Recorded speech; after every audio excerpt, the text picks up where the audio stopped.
छत्तीसगढ़ में राम कण कण में रचा बसा हुआ है। सबसे पहले जब किसी व्यक्ति से मिलते हैं, चाहे वो परिचित हो अपरिचित हो, उसे हम सब राम राम कहते हैं। जब हमें तकलीफ होती है तब भी हम राम कहते हैं। जब हम श्रम करके थक जाते हैं तब भी राम की बात करते हैं। सो उठते हैं तब राम। और फिर हमारे गांव में तो परंपरा ही रही है। अब फसल आने को है, खलिहान में इकट्ठा होगा, धान यदि नापेंगे काठा में तो एक से शुरू नहीं करते, एक नहीं कहते, हम राम कहते हैं। उसके बाद दो, फिर 20 तक जाता तो एक खंडी होता है। हमारे काम की शुरुआत ही राम से, और फिर गांव में राम कोठियां, ये हमारी परंपरा है। बड़े बड़े गांव में जहां देखेंगे राम कोठी। राम कोठी क्यों? यदि अकाल पड़ जाए, दुष्काल पड़ जाए, तो उसी राम कोठी के धान को हम लोग गांव भर वितरित करते हैं। यदि किसी घर में परेशानी आ गई, संकट आ गया, उसके घर में खाने की नहीं है, तो उसी राम कोठी में से निकाल के देते हैं। गांव में राम कोठी, यह हमारी अपनी परंपरा। और फिर राम की बात चली, यहां माता कौशल्या के मायके, और फिर चंदखुरी गांव में उनका मंदिर, शिवरी नारायण चल दीजिए, भगवान वहां विराजे हैं। वहीं बगल में, बगल के गांव में सबरी के मंदिर, जहां राम जी ने सबरी के जूठे बेर खाए थे। वहीं खरौद है, जो खरदूषण की राजधानी। वहीं तुरतुरिया, जहां वाल्मीकि का आश्रम था, जिसमें सीता माता को जब निकाल वन गमन हुआ था उनका, तो यहीं लवकुश का जन्म हुआ था। यहां लक्ष्मण के मंदिर, जो हजारों साल पुराने। तो हमारे यहां राम ननिहाल होने के साथ साथ यदि रामायण काल में देखें, 10 साल तो हमारे छत्तीसगढ़ में गुजारे हैं।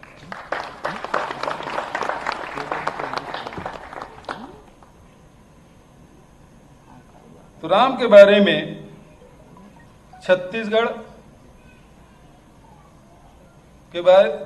के लोगों को बताने का आवश्यकता नहीं, हमारे जनजीवन में व्याप्त है, हमारी संस्कृति में है। हम लोग बचपन में, मैं बहुत लोगों से पूछ भी रहा था, आज जब हम लोग पद यात्रा में थे, गांधी जी के यात्रा में भोजन कर रहे थे, उस समय पूछा मैं, इस गीत को जानते हो? तो बोले हाँ, सब लोग जानते हैं। ऐसा कोई नहीं हो जो बचपन में इस गीत का ना गाया हो। मुझे भी मुखाग्र याद है, अटकन बटकन दही चटाकन लौहा लाटा, बन में काटा सावन में करेला फूटे, चल चल बेटा बिटवा गंगा जाबो, गंगा ले गोदावरी, पाका पाका बेल खाबो, बेल के डारा टूट गए, भरे कटोरा फूट गए, और भरे प्यासा छूट गए।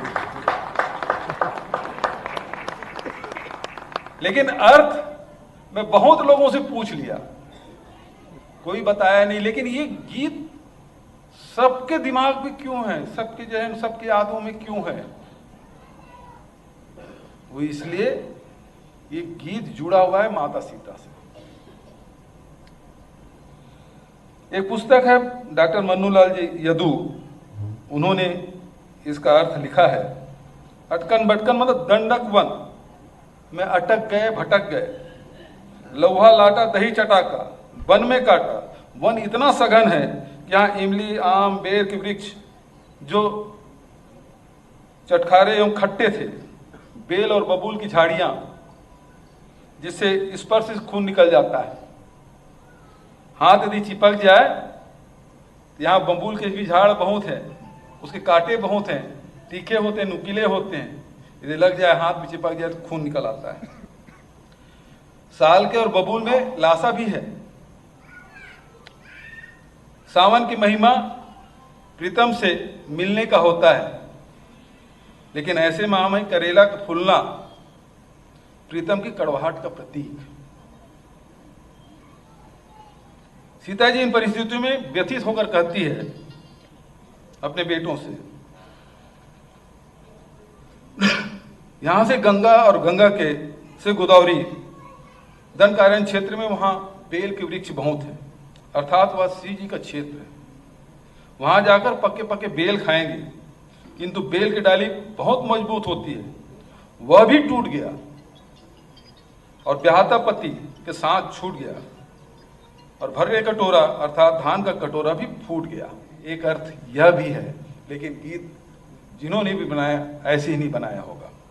आदरणीय साथियों, जब राम से हमारा इतना जुड़ाव है, हमारे यहाँ मंदिर है, वनगमन के तो उसके रास्ते भी हैं, जो हमारे सरगुजा से लेके आपके चांपा जांजगीर होते हुए शिवरी नारायण और वहां से आगे बढ़ते हुए आपके बस्तर तक के आप नाम देखें, उन गांवों के नाम आप देखेंगे तो आश्चर्य होगा किस प्रकार से इन गांवों के नाम हैं, जिसमें हमारे गांव के नाम साथ साथ हमारे यहाँ रमरमिया बहुत है, उनकी संख्या भी 2 लाख से ऊपर होगी, जो पूरे शरीर में राम राम राम की गोदना गोदवाए रहते हैं।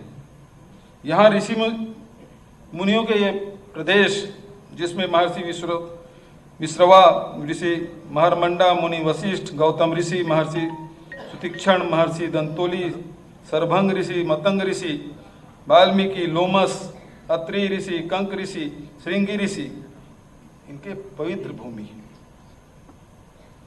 और यहाँ जितने भी आप गांव के नाम देखेंगे, जिसमें सब में राम, आदमियों भी नाम में सखा राम, दुखू राम, सब में राम जुड़ता है। केजू राम, अनंत राम, उदय राम, सब में हमारे नाम के पीछे राम लगा होता है। तो हम हर समय अपने बच्चों के नाम के पीछे राम जोड़ने की प्रथा हमारी छत्तीसगढ़ में है। हमारे लोकगीत में, लोक संगीत में, लोक जीवन में, हमारे कार्यों में, हमारे रहन सहन में, हमारे यहाँ कोई बच्चा जन्म ले तो छठी दिन रामायण कराते हैं, किसी की मृत्यु हो जाए तो 10 दिन भी रामायण कराते हैं।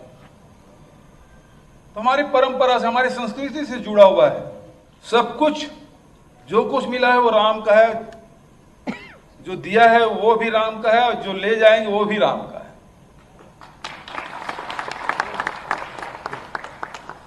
दिही राम तो रोके कौन, लेगी राम तो बचा ही कौन। तो राम हमारे छत्तीसगढ़ में कण कण में रचा बसा हुआ है, हमारे जीवन के हर क्षण में बसा हुआ है। ये राम हमारी संस्कृति से जुड़ा हुआ है। और जितने भी हमारे धरोहर हैं, जो वन गमन के रास्ते हैं, उसको हम लोग उस जगह को चिन्हित भी करेंगे, उस रास्ते को चिन्हित करके उस विकसित भी करेंगे, पर्यटन के दृष्टिकोण से, सांस्कृतिक दृष्टिकोण से। कौशल्या, आखिरी में मैं कहूंगा, ये कौशल्या का राम, कौशल्या के राम होने के कारण से आप यदि मिथिला जाएंगे तो वहां बेटियों से पैर नहीं छुआते। हमारे छत्तीसगढ़ में भांजा से पैर नहीं छुआते। क्यों?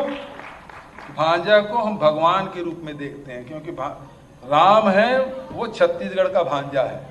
और इसलिए यहाँ भांजा भले कितना छोटा हो, मामा उम्र में कितना भी बड़ा हो, लेकिन भांजा के ही पैर छूते हैं।